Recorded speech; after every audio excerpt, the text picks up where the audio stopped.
Kata Nabi, kalau sholatnya ingin sempurna dimulai dari wudhu. Yang pokok dalam wudhu itu ada 4, sisanya sunnah. Awas, kalau yang 4 ini tidak sempurna maka batal wudhunya. 1, faghsilu wujuhakum, basuh wajahnya. Kalau disebutkan wajah dalam bab wudhu, itu tidak ada yang lain kecuali bagian tampak muka, gitu ya. Kalau yang punya jenggot, itu termasuk janggutnya di selai-selai. Sifat wudhu cuma ada 3. 1, pakai keran. 2, pakai gayung. 3, air yang mengalir. Ya, seperti di sungai ada air mengalir, itu nggak ada masalah.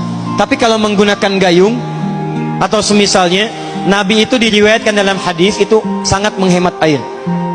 Bahkan pernah beliau kemudian berwudu, kalau kita kemudian hitung, itu hanya sejumlah Pak, seaqua gelas Pak, cukup.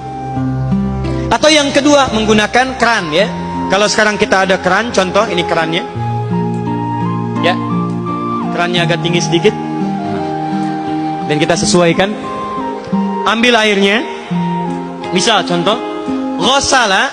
Ghosala itu bukan ditumpahkan, ambil air, tumpahkan di tempat yang akan dibasuh gini. Yang telunjuk itu kemudian menghapus atau menghilangkan kotoran di sela-sela mata, contoh.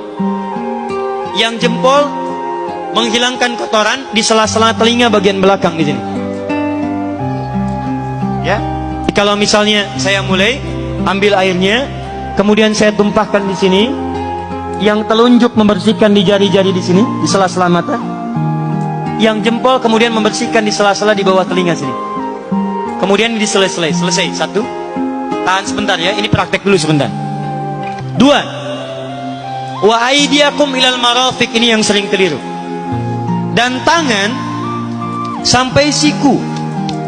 Jadi saat kita mengambil air wudhu, ambil airnya, tumpahkan dari sini ilal marafiq sampai ke siku, ke sini. Balikan lagi ke depan. Jadi bukan kerannya dibeginikan, sikunya dibeginikan, takut, bukan. Jadi bukan siku diteruskan ke bawah. Yang tepat itu ambil airnya, kemudian basuh dari sini sampai dengan ke sikunya. Hati-hati, ini ada maknanya. Dan jika benar di hadis Muslim, jika orang wudunya benar seperti ini, maka bersamaan dengan jatuhnya air wudhu itu, jatuh pula dosa-dosa dan kotoran yang melekat pada anggota tubuhnya. Tidak cukup dengan amin, nanti kita lihat dulu. Tangan selesai, pindah kemana? Bukan ke rambut, tapi kepala. Jadi dalam bab wudu yang diusap bukan rambutnya, kepalanya. Itulah keadilan Allah. Kalau yang diusap kepalanya, semua manusia yang hidup pasti punya kepala. Tapi kalau yang diusap rambutnya, ada ketidakadilan, karena tidak semua orang punya kepala, punya rambut. Tuh. Nah sekarang lihat sini.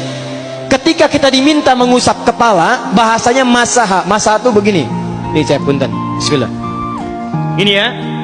Ambil airnya, tumpahkan, baru kemudian diusapkan ke kepalanya. Paham ya? Kalau yang ghosala, ambil, tumpahkan di tempat yang akan dibasuh. Tapi kalau masaha, hati-hati. Ambil airnya, tumpahkan, baru diusap. Jadi bukan diambil air, tumpahkan di kepala begini. Yang dibasuh kepalanya bukan rambutnya. Jadi kalau ada laki-laki sudah dandan, sisiran, rapi, tiba-tiba keran dibuka, yang diusap cuma rambutnya, ulak. Itu batal wudunya. Tidak sah. Harus diulang. Terakhir kaki dibasuh sampai dengan bagian mata kakinya, dan ini tidak perlu saya terangkan karena mudah bagi kita untuk mempraktekannya. Tapi yang ingin saya jelaskan satu ini saja. Perhatikan baik-baik. Yang 4 ini wajib wudu. Tambahannya sunnah. Niat dimasukkan dalam wajibnya. Lihat sini. Kumur-kumur sunnah. Telinga sunnah. Istinsyak sunnah. Yang 4 ini wajib. Tapi terlepas dari wajib dan sunnahnya, perhatikan baik-baik. Kenapa ini disebut dengan wudu? Dan hebatnya Al-Quran mengistilahkannya dengan taharah. Taharah. Apa itu taharah? Apa itu suci? Taharah. Apa itu taharah? Suci. Apa itu suci? Taharah.